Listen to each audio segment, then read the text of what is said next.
Olá, entramos no mês de outubro e esse é o podcast semanal do Grupo de Conjuntura.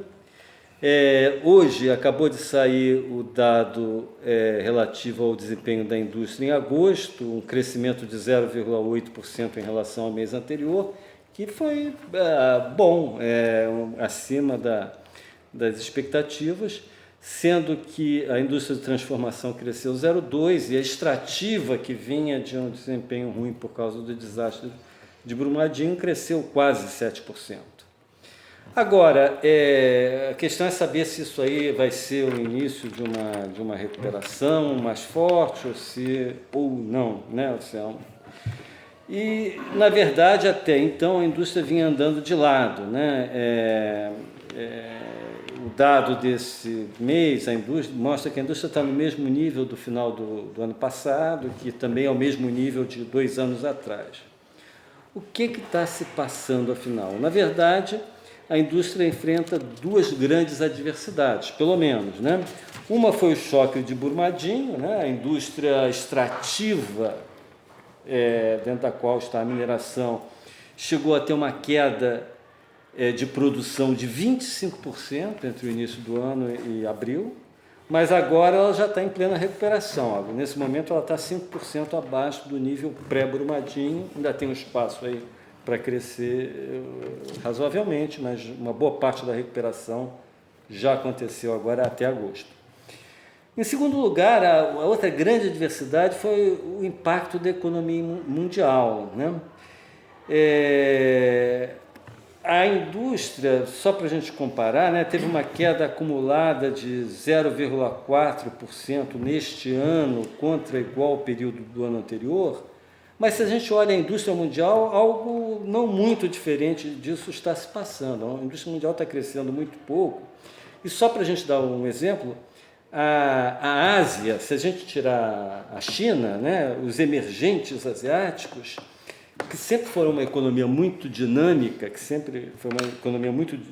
em termos de indústria, essa região teve uma queda de 0,3% também neste ano, até agora, muito parecida com o que aconteceu no Brasil, né?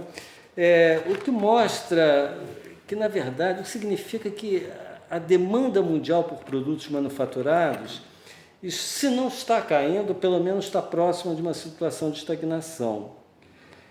A rigor, o comércio internacional, medido pelas importações mundiais em termos reais, físicos, né? Ela está estagnada desde o início do ano passado, 2018. Os dados de uma instituição holandesa, o CPB, que coleta esses dados de comércio mundial em base mensal, eles mostram que, inclusive, esse comportamento está piorando nos meses recentes. Se a gente computar a média das importações mundiais dos últimos 6 meses, indo até julho desse ano, né, contra os 6 meses anteriores, e anualizar esses dados, houve uma queda de 2% no comércio mundial em volume, né? Os últimos 6 meses contra os 6 anteriores. Então, mostra assim, que na margem um desempenho bastante fraco, né? E as exportações brasileiras de manufaturas tiveram uma queda de 5% nesse primeiro semestre, né? Só isso, um cálculo muito grosseiro, tira um pouco mais de 1 ponto percentual do crescimento da produção industrial. Eu gostaria, inclusive, assim, para ser assim, um pouco mais específico, para a gente colocar aqui um pouco mais de realidade nisso tudo, de citar aqui alguns dados da indústria de máquinas e equipamentos, dados esses que foram divulgados muito recentemente pela Associação Brasileira da Indústria de Máquinas e Equipamentos, né? Eu acho que isso dá uma ideia muito grande, uma ideia muito boa, né? Do que está acontecendo com a indústria. A indústria de máquinas e equipamentos, obviamente, é uma indústria muito importante, que tende a refletir, né, o comportamento do investimento, pelo menos nesse segmento, né, de máquinas e equipamentos. E o que os dados mostram é o seguinte: é que neste ano, o crescimento da receita, ou seja, das vendas, da receita de vendas desta indústria, em relação ao ano anterior, está em 1%, mais ou menos, né? Aproximadamente. Só que a receita real, né, crescimento real, com as vendas no mercado interno, está próximo de 6%. 6%, isso significa que está havendo uma venda razoável. Isso corresponde a um período de demanda por bens de capital domésticos para ninguém botar defeito. O problema é que as exportações de máquinas e equipamentos estão tendo uma queda. Então, nesse mesmo período, as exportações caíram 5,1%. Né? Então, isso é que está tirando força da produção de bens de capital.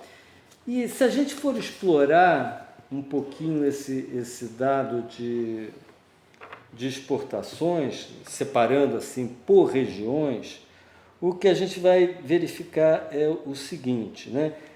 Essa queda de 5,1% está concentrada em 2 mercados. Primeiro, o mercado do Mercosul, né? E aí Argentina. É Argentina, é aquilo que a gente já vinha conversando. Não? A Venezuela também está incluída aí, eu acho, nesse dado. A Venezuela, apesar de... mas enfim... Também, deve estar aqui nesse dado também, né? Mas a Argentina, que é um parceiro importantíssimo do Brasil, né? Então, e que está com problemas graves na economia nesse momento, que a gente comentou no podcast passado. Então, as exportações para o Mercosul caíram 36%, exportações de máquinas e equipamentos para o Mercosul. Para onde mais caíram as exportações? Para a Europa. Exportações de máquinas e equipamentos para a Europa caíram 31%. O que salva a gente é que exportações para os Estados Unidos estão crescendo bem, né? Mas isso um pouco reflete exatamente a situação do mundo, né? A situação da economia mundial nesse momento é uma situação em que a gente tem Estados Unidos crescendo ainda bem, apesar de tudo, ainda cresce bem. A Europa já entrando numa estagnação. E principalmente queda do investimento na Europa, daí o impacto em máquinas e equipamentos. Muito bem lembrado aqui pelo Caio essa coisa, porque a exportação de máquinas e equipamentos depende do investimento, e o investimento é a primeira variável que nessas situações... Lá na Europa você tem, do lado da oferta, uma queda da produção industrial, do lado da demanda, queda de investimentos. São os dois lados onde está batendo mais intensamente a desaceleração da economia europeia. Isso casa totalmente com esses dados que a gente tem aqui da ABMAC, né? Então, como a gente... E mais importante, quer dizer, se a gente pegar o Mercosul e a Europa, isso corresponde quase que à metade do total das exportações brasileiras de máquinas e equipamentos. Ou seja, se quase metade do nosso mercado está se encolhendo a um ritmo de mais de 30%, né? A gente pode imaginar o quanto isso está afetando a indústria brasileira. E, na verdade, quer dizer, isso que está se passando aqui no setor de máquinas e equipamentos se reproduz com características próprias, etc., com seus números próprios, mas em vários outros segmentos da indústria de transformação. Da indústria de transformação brasileira. Isso tudo apesar de um câmbio super favorável, né? Que a gente tem aí 2 efeitos que estão funcionando contrário, para cima e a desaceleração da economia mundial. Para baixo, quer dizer, na verdade, então a gente tem vários fatores que a gente estava comentando que estimulam a economia, que era o nosso ponto do próximo podcast, mas certamente este fator, demanda mundial, economia mundial, é um fator que está jogando muito contra. A gente deve voltar a tocar e tentar avaliar com números, etc., este fator em próximas vezes.